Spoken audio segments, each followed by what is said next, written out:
Lorain, western Medina, and portions of Cuyahoga County. And these are moving really slow, and they're putting down a lot of very heavy rain.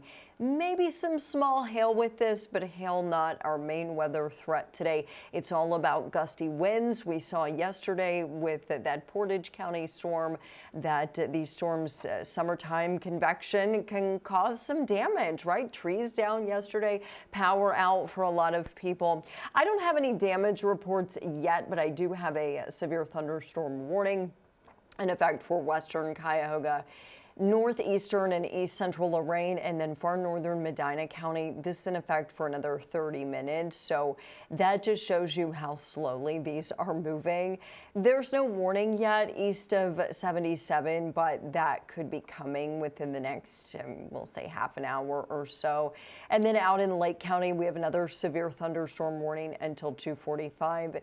Most of the activity has moved north of Menor and north of Madison. I'll show you the motion on these, and you can see they're also very slow moving. It looks like they formed maybe off a little lake breeze or off of the outflow from some storms to the west. So pretty active day out there. I'll show you the wider picture. Pretty quiet to the south, but things are starting to get going in northern Ashland County.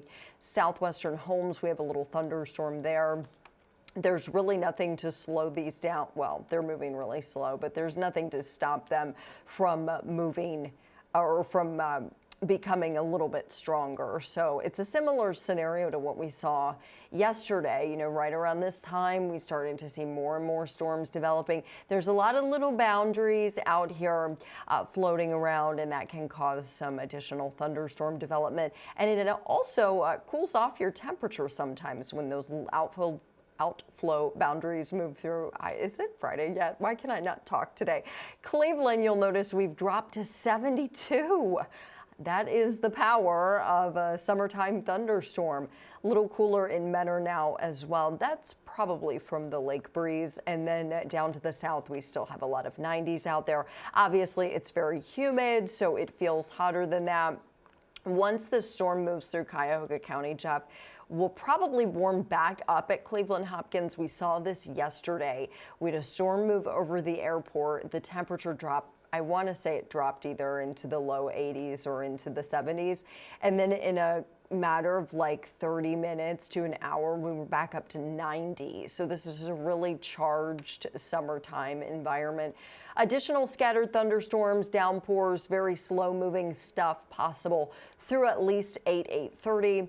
And then by 9 o'clock, this should all fade away and fizzle out. There's also a really big marine warning out over Lake Erie. So I wouldn't recommend putting my boat in the water off Lorain County, off Cuyahoga County, or off the snow belt for the rest of the afternoon, because I don't see that improving until much later this evening. No warnings out right now in terms of marine-related warnings or severe thunderstorm warnings out to the west. Everything is kind of developed here in the central part of our viewing area and starting to move east, or at least trying to. So similar to yesterday, by sunset, this should all be a distant memory.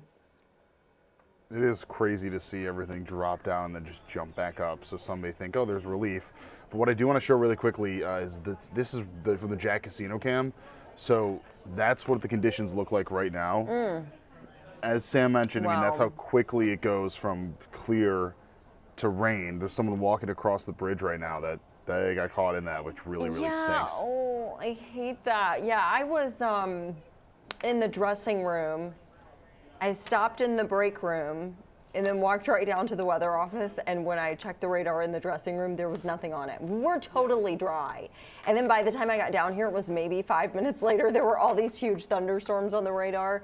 So that's summer for you. This is a very, like, if you've ever been to the southeast, maybe like Alabama, Mississippi, or Georgia, this is a very summertime weather pattern. With the peak heating of the day, we start to see thunderstorms develop, and some of them can be on the strong side and can put down some damage, kind of like what we saw yesterday in Ravenna. So something to keep in mind over the next several afternoons. These are really localized, so not everybody sees rain, right? Maybe your friend in Westlake gets a thunderstorm, but you're in Talmadge, and you don't see any thunderstorms. So such is the nature of hit or miss thunderstorms in the summertime. All right, we're going to take a quick break, then we will come back and look at the 7-day forecast. I've represented families just like yours for over 4 decades. Listen, if you need me, call me. You know I'll be there for you, and I'll make them pay. In the meantime, I'll keep an eye out for you. And Sam, despite the fact that we are having the rain temperatures right now, that does not negate any of the alerts that we have coming up the rest of the week. No, and the alerts also for the threat of thunderstorms in the afternoon, similar to what we saw yesterday and what we're seeing today.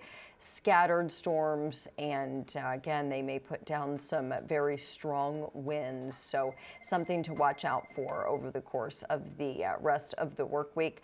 By Sunday, we've still got scattered storms in the forecast, but I'm sorry, I'm getting horribly distracted because someone's calling my desk phone, and so I can't focus on what I'm saying. So through Saturday, chance for hit or miss thunderstorms. I'm cautiously optimistic that by Sunday we'll have a front coming through, and that'll spark more scattered thunderstorms, so they'll be a little bit more numerous. More people will see rain. It's still going to be crazy hot. Like, one model still has us well into the 90s on Sunday.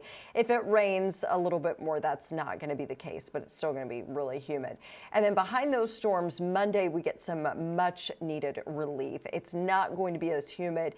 It's still going to feel like summer, but it won't be as obnoxiously humid as it is out there right now. And then Tuesday we start to warm back up. We get humid again.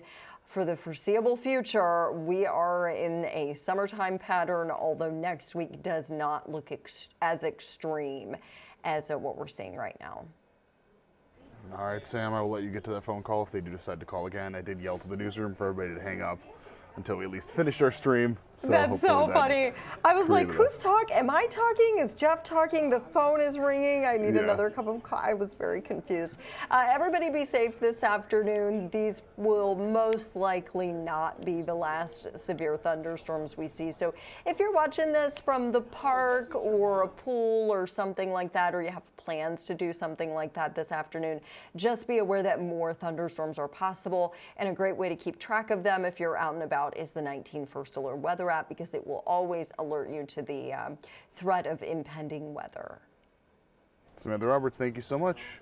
Thanks, See you over Jeff. on 19. See ya. That is it for your First Alert forecast. 19 News, 3 o'clock over on CBS for 3.5 hours of nonstop news. Show you that view one more time. It is nasty out. Be careful, be safe. It's going to go quick, and then those insane temps will return.